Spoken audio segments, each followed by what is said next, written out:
enough for you. All right, so I'm told we have time for a couple of questions. Hands up. Oh, so well behaved. Right here in the front. Where's the bar? Right? Sandwich. Hi, my name's Amy. I'm from Hello Canada. Congratulations on your first performance. I'm sure you're very nervous on stage.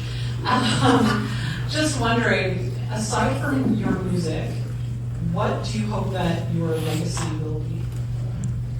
Oh God, we can leave that legacy.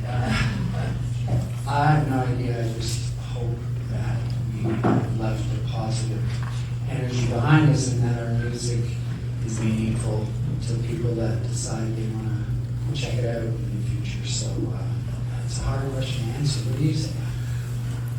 40 years of touring and, 25 records, I think we made. There was a legacy there. It's nice to come back after a break of 10 years to have another whack at it. So it's pretty exciting. It was a lot of fun tonight.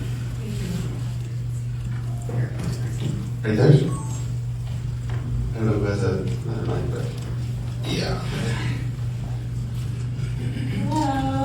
Hello. CBC Music. Congrats. Why did you choose Finding My Way to be the track for your Juno's debut? Well, you really can't ask us what song to play. If you have to choose one song, it's almost impossible. We have so many songs. So we just asked management. We said, hey, what song should we play? And they said, first song, first album. I said, okay. Also, it's the only song we actually know how to play. Right there.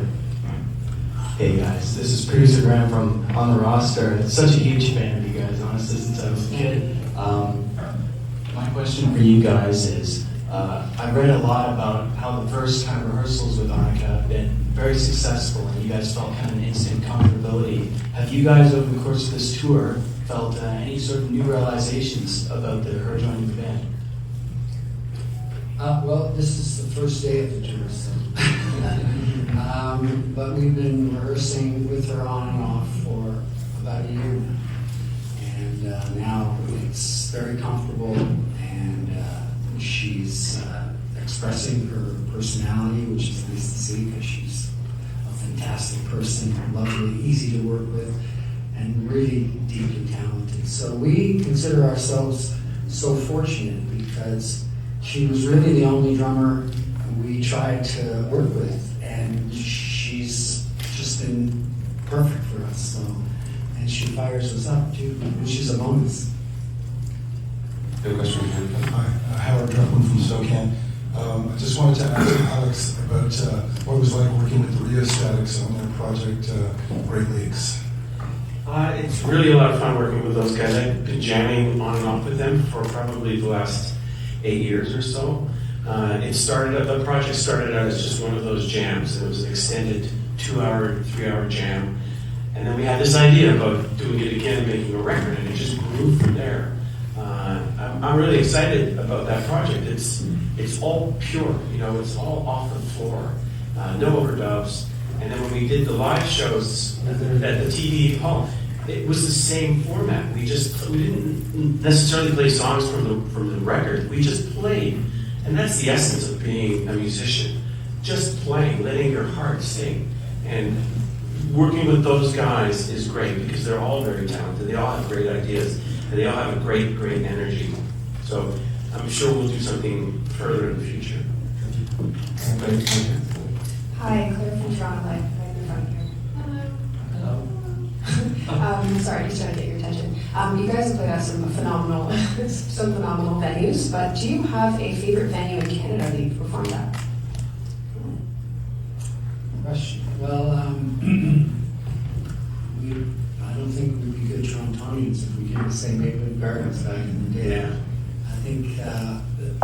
But I think the most special place is Massey.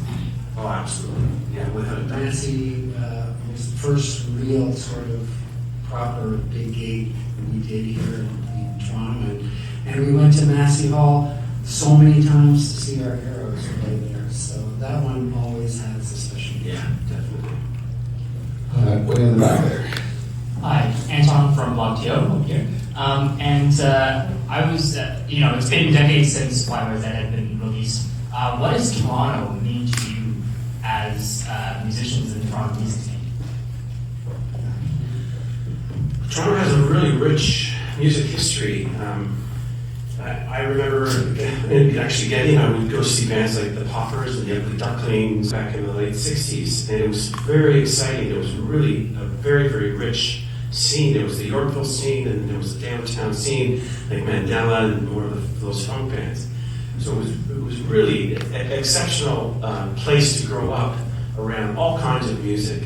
And because Toronto was a small city and in a small country, it meant that much more. It pushed you harder to make something out of it. Right in the front here. It's Alex from Game Press. How you doing? Amazing performance. Like had goosebumps. I know there was kind of a video tribute to Neil Peart at one point in your performance, and I know a lot of people think Neil is like obviously like the GOAT, right? And people think maybe irreplaceable in some ways, but like, what was it? How did it feel to be out there, with Anika and like just putting a Rush song in? Well, yes, you're right. Neil is irreplaceable. If he had something to say to us right now, he'd probably say, "You guys are idiots." But music lives beyond tragedy, beyond anything that can happen in your life. One thing we've learned over the last 5 years is that music is still a part of us. And so to play it now with someone as young and exciting as Anika is just another tribute to him. I think he'd be very pleased with our choice of drummer, and I think he would have a bit of a smirk on his face and thumbs up that way.